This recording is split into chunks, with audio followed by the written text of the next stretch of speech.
This is the deck tech for the Blood Sapphire Control list. There's already a few games up, so check them out. This list has been changed just a little bit since you might have seen the videos. This is a reinvent of the Mono Sapphire Control list, which I also have videos up for.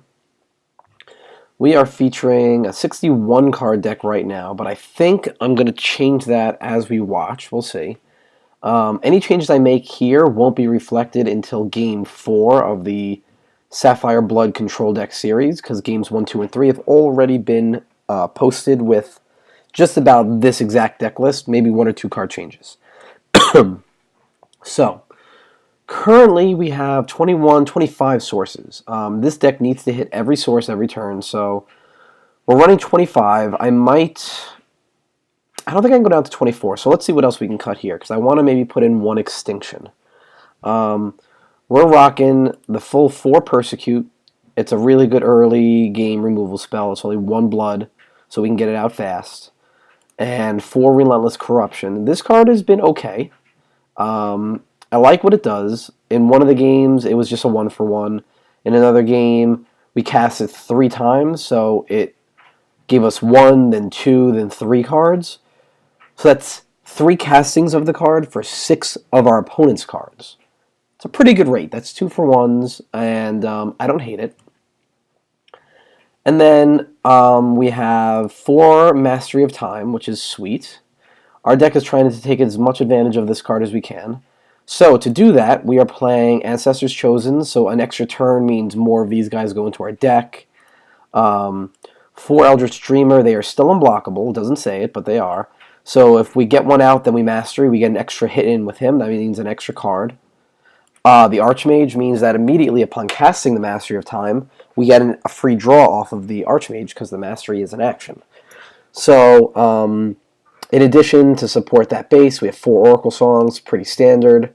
4 Buccaneers to buy us some time. 4 Counter Magic, loving the card. There's been some discussion on the forums about, the power level of the counterspell, counter magic cards in this game. We've only seen 1 released.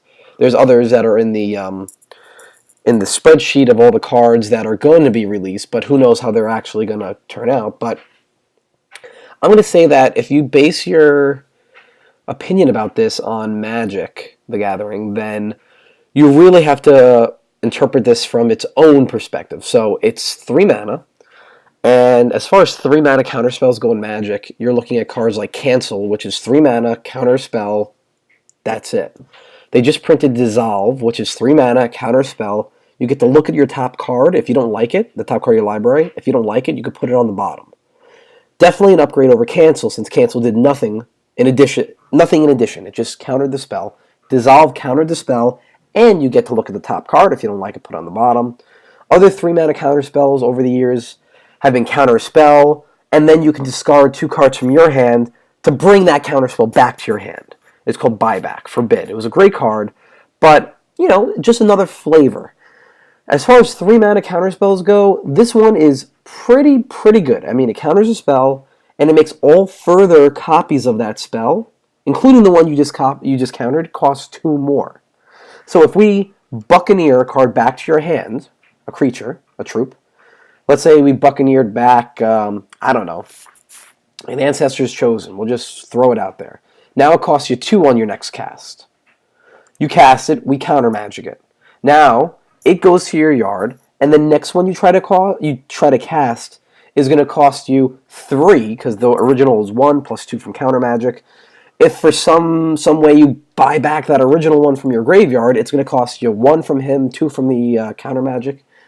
It's pretty good. It starts adding up quick, especially when people are playing 4-ofs.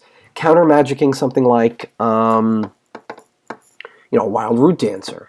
Well, that just bought you some turns. They're not going to want to play the Wild Root Dancer unless they can have a resource drop immediately. So it's going to be like a turn 4, Wild Root Dancer, drop my source. So that it doesn't have a chance to die before I get a boost out of it. So if they do that on turn 4 and we counter magic it, if they held another one in their hand, it's now going to cost them 5 mana, so they're not going to want to do that until turn 6 probably. It's a really good card. It has a lot of good interactions with Buccaneer. Originally, in the mono Sapphire Control list, we had that same interaction with Time Ripple instead of Persecute. But Time Ripple just, right now, there's not enough troublesome permanents besides troops that I'd rather bounce it than just off the troop entirely. Let's see, what else do we have? The Archmage is, of course, very interactive with the rest of our deck. Bottle Vitae, I don't love it anymore. They kind of ruined my love of this card. It doesn't work with the Archmage. It can't be used, like you can't save your mana to counter magic something and then be like, oh, got you with my Bottle Vitae. None of that works. It's still a great card. Very, very good card. But I'm not sure it's where we want to be anymore. I like the life gain, I like the charge, because each one of these popping is a fifth of a card because of our charge power, plus a card.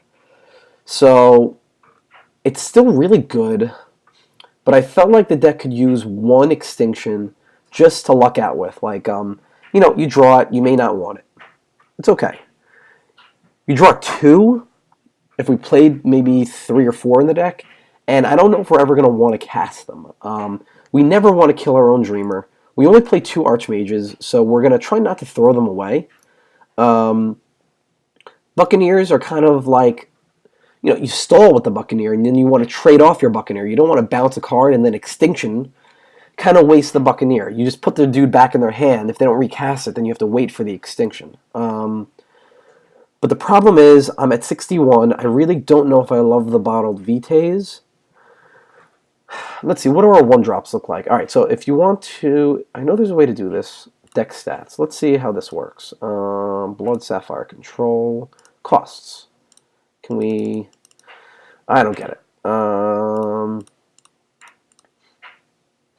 Alright, well, if we look at the cost of our cards, we have 4 1-drop troops. Those are our Ancestors' Chosens. And then we have 2 1-drop artifacts. If we don't want to be in the 1-drop slot, then we need to make our 2-drop slot kind of strong. So in our 2-drop slot, we only have the 4 Persecutes. Our deck really curves out at the 3 slot. And that's a problem, because that means we're not going to have any good interaction for turns 1 and 2. What do we want to do about that is the question. Well, Bottled Vitae is really a good card for that, because on turn 1, if we drop a Vitae, it also gives us something to do on turn 2. If we don't draw it on turn 1 and we draw it on turn 2, playing it on turn 2 is super awkward, because then we can't pop it on turn 2, and on turn 3 we don't have the mana, the sources open to cast any of our actual good cards. So I would much rather replace the Bottled Vitaes with something that is more interactive on turns 1 and 2. I'm not sure what that is. I usually don't do this on a deck tech, but it's interesting to look at. So I know just from playing this game quite a bit that we could look at Charge Bots. Charge Bot is good. It brings us to an extra card earlier. In that sense, it's very, very similar to a Bottled Vitae. It's a blocker. I don't hate having a blocker.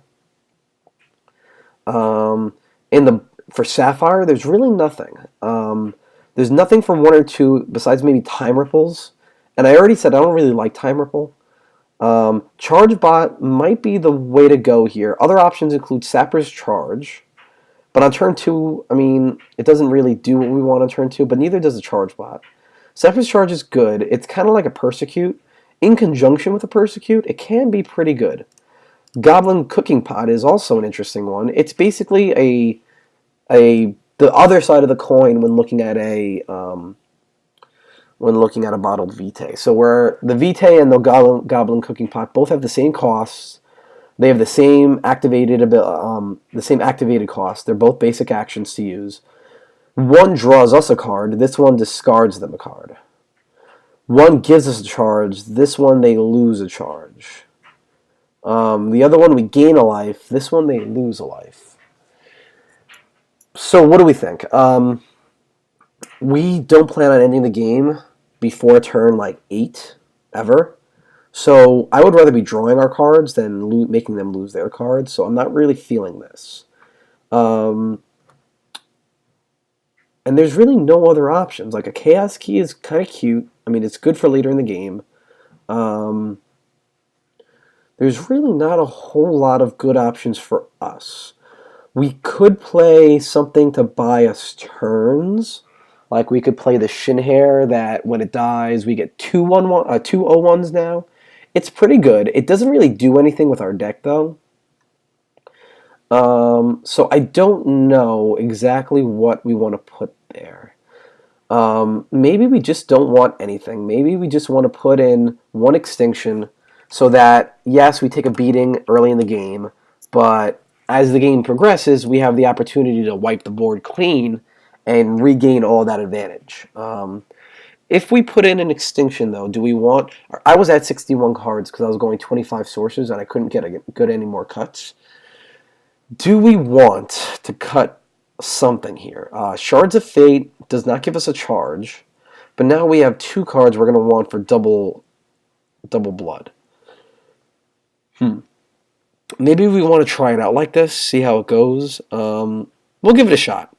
Again, if you're watching this, the games already posted. All the games are going to be posted when you see them, obviously, because you're not going to...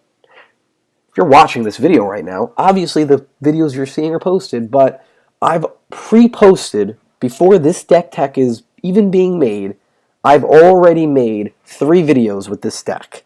They've been maybe 2 or 3 cards different each time, and I did not go over the changes. But it's very, very similar. Now, if you watch more games, games 4 and on are going to be with this list unless I say there's more changes.